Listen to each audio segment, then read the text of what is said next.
10 minutos. Senhor presidente, senhor relator, senhores deputados, senhoras deputadas, senadores e senadoras que compõem essa comissão. Bem, o início desta CPMI foi um início que poderia ter encaminhado para uma investigação extremamente profunda, haja visto o volume de tomos que o relator precisou para poder incluir todos aqueles documentos, os anexos, as quebras de sigilo e a análise do material disponibilizado para essa CPMI. Não há nenhuma dúvida desses parlamentares e é a razão do meu voto em separado, de que essa CPMI mereceria ter no mínimo mais 6 meses ou talvez até 1 ano de continuidade. Porque nós iniciamos para analisar uma quadrilha que originalmente era envolvida com jogos e atividades ilegais na área de jogos, do jogo do bicho aos videobingos, mas que, dado a ter desenvolvido uma expertise na cooptação de agentes públicos, ela cresceu de importância, porque passou a atrair uma outra quadrilha, na minha visão, muito maior, muito mais bem organizada e muito mais danosa ao interesse público brasileiro, que é a quadrilha que se albergava e se alberga hoje ainda sobre a sigla de uma empreiteira de obras públicas chamada Delta Construções. Quando a operação da Delta no Centro-Oeste se une à quadrilha de Carlinhos Cachoeira, ela perpassa as fronteiras estaduais, ela atinge no mínimo, e os dados da CPMI apontam a permeabilidade dela no estado de Goiás, no Distrito Federal e no estado de Tocantins. Isso já está no relatório, que tenho que, tristemente, apesar do respeito ao relator, chamar de relatório chapa branca. Porque, de maneira clara, procurou proteger, salvaguardar outros interesses, alguns localizados lá no estado do Rio de Janeiro, como o ex-governador Leonel Brizola lembraria se ainda estivesse vivo, e interesses, sem dúvida nenhuma, relativos ao governo federal, e que acabou trazendo à luz, no depoimento do senhor Pagô aqui nesta comissão, o cometimento, na minha visão, de crime, que fez com que até apresentasse uma denúncia à Procuradoria-Geral da República, porque ele admitiu aqui ter, sem dúvida nenhuma, agido em uma função pública para cooptar recursos para uma campanha eleitoral de maneira clara e desassombrada, foi confessada aqui no âmbito de uma das nossas reuniões. E eu queria, nesse breve tempo, pelo menos poder lembrar do equívoco cometido por esta CPMI no momento em que aqueles que aqui vieram escudados em habeas corpus, na minha visão, emitidos sem uma atenção acurada, e aí vai uma crítica construtiva ao Supremo Tribunal Federal, vieram aqui e a CPMI, que poderia e deveria se valer do princípio da construção probatória através dos questionamentos, viu, pela simples exibir o direito constitucional salvaguardado no habeas, as pessoas foram imediatamente liberadas de todo e qualquer depoimento, de todo e qualquer esclarecimento, impedindo até que o deputado Odair Cunha, nosso relator, pudesse receber denúncias ou investigações que as equipes que atuavam dando suporte às diversas bancadas pudessem trazer. Então, quero aqui deixar o meu veemente protesto registrado e a esperança de que futuras CPIs do Congresso Nacional não sigam essa trilha, que foi inovadora e inovou equivocadamente ao liberar as testemunhas. As testemunhas deveriam ficar até a última pergunta existente e deveriam, por 1 ou 2 ou 3 horas, se assim lhes aprovesse, continuar repetindo de que permanece em silêncio, direito garantido constitucionalmente, mas não retiraria dos parlamentares o direito ao diálogo e à construção de outros caminhos investigativos que essa CPI se viu privada ao longo da sua ação.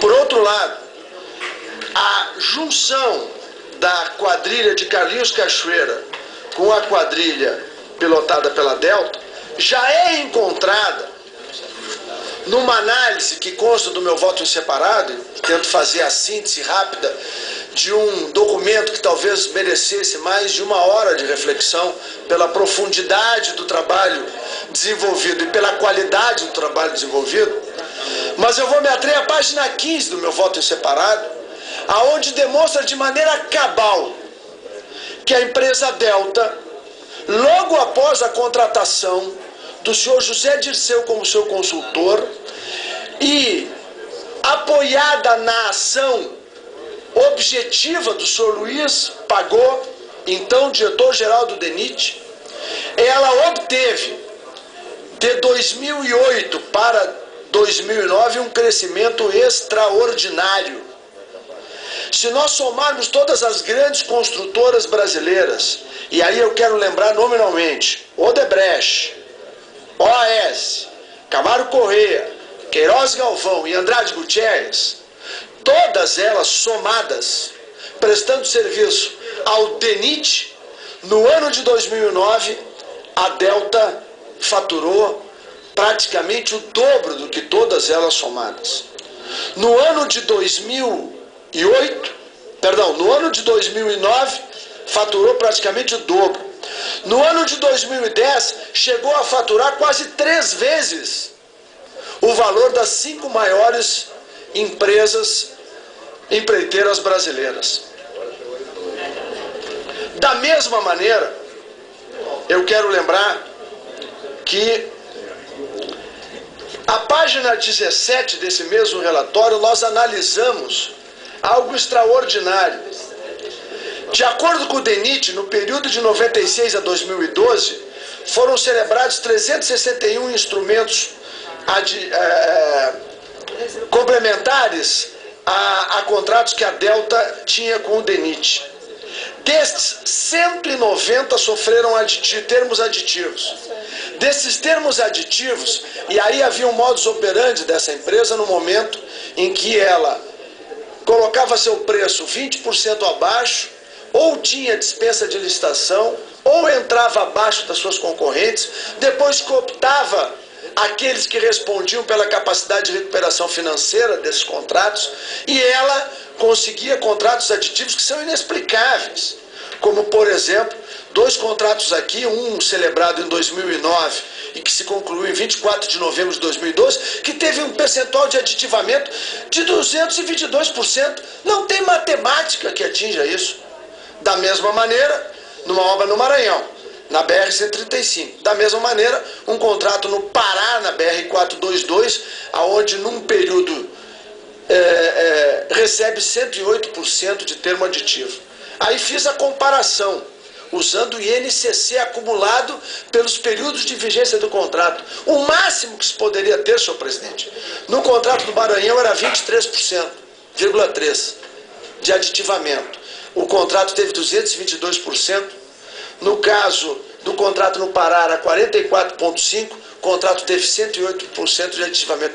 Eu falo muito rapidamente nesses 2 pontos, porque eles espelham com clareza do que a CPI se negou a investigar.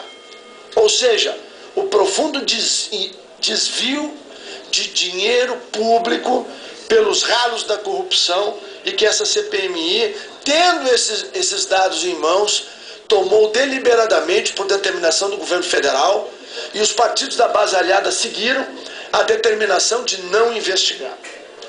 Por fim, senhor presidente, eu queria avançar nessa análise, que é pontual em virtude da exiguidade do tempo, para uma breve arquitetura das atividades ilícitas da Delta.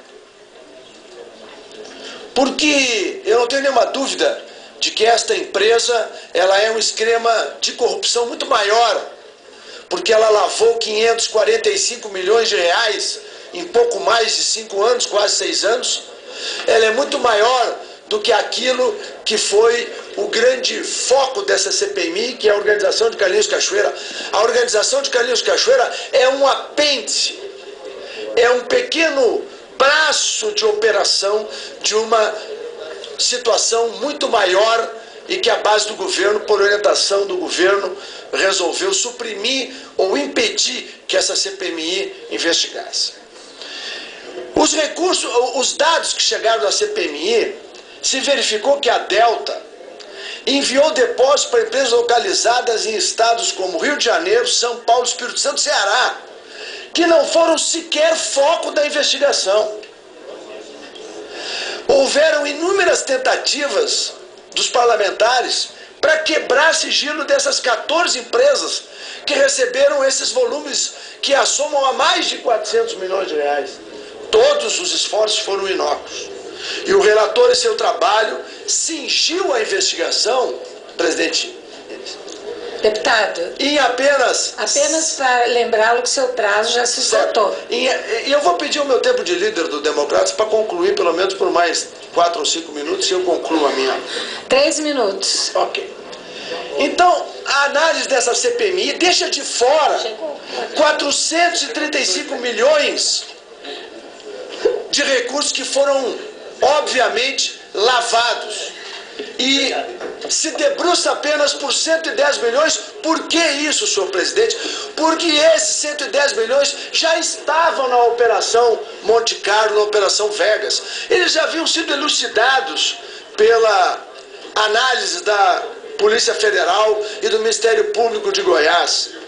Propositalmente, tudo que é novo, e esse conjunto de empresas que aqui está, senhor presidente, elas foram propositalmente evitadas, porque elas fatalmente chegariam ao núcleo de poder no Ministério dos Transportes e chegaria muito provavelmente ao governo do estado do Rio de Janeiro, e eu não tenho nenhuma dúvida disso. E para isso, eu quero analisar a empresa Mamute, que nem de perto, nem de longe, transitou como foco de interesse dessa CPMI. E eu vou dar aqui alguns dados. Essa empresa Mamute, ela foi constituída em 7 de fevereiro de 2008, só para que a gente tenha clareza, presidente, do que não se está fazendo nessa CPI. Ela foi registrada à Praça Moreira de Barros, loja C, número 24, Olaria. Seu nome fantasia é Fórmula 1. Pois muito bem, aonde essa Mamute funciona hoje, na verdade, funciona uma outra empresa, chamada Hidrovitec, componentes hidráulicos. E aí recebemos a confirmação que a Hidrovitec e a Mamute estão situados no outro endereço, na rua Barreiros, 1293, no bairro de Olaria, no Rio de Janeiro. E por que a Mamute chamou a nossa atenção? Porque ela movimentou 33,7 milhões da sua fundação até o ano de 2011.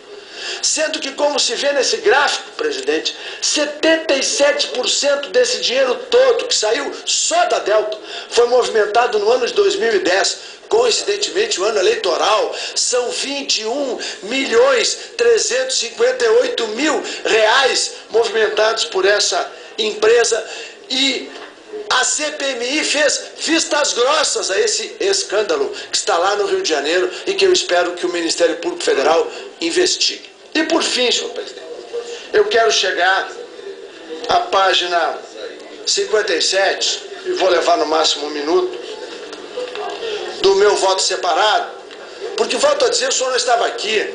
O trabalho que está aqui precisaria no mínimo de meia hora, 1 hora, para que se pudesse ter uma pálida ideia do que esse conjunto de folhas que está aqui optou por não fazer, senhor presidente.